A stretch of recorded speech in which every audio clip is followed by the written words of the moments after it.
25 November tahun 2025, jam 3:06.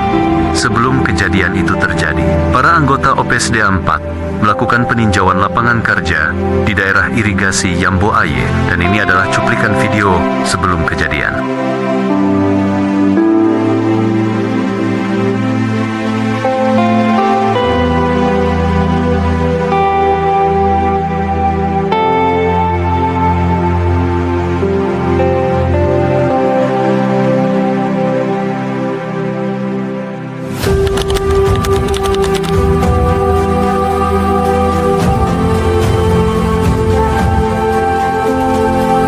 Kepada masyarakat Rumah Raya, tolong tubit dari kampung Rumah Raya, nombor tepat Ino Badam, Ino Manyang, Tanggul ka Bertu, Tanggul ka Melimpah.